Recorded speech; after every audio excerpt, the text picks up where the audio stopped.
108 bahagi 18. Okey, untuk sifir ni kita kena ada sifir 1 dan sifir 8.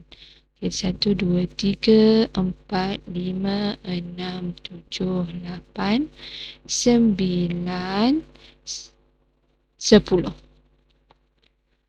Sifar 2, 4, 6, 8. Sifar 2, 4, 6, 8.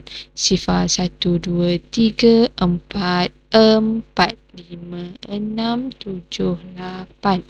Okey, kita tambah 2 angka di dalam kotak merah. Okey, 1 tambah sifar 1, 8 kat belakang. 2 tambah 1, 3, 6 kat belakang. 3 tambah 2, 5, 4 kat belakang. 4 tambah 3, 7, 2 kat belakang. 5 tambah 4, 9, sifar kat belakang. 6 tambah 4, 10, 8 kat belakang.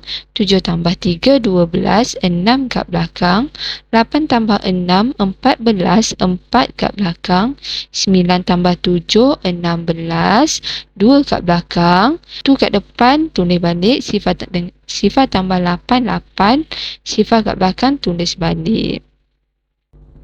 Okey, 108 bahagi 18. Berapa darab 18 dapat 108? Kita kira 1, 2, 3, 4, 5, 6.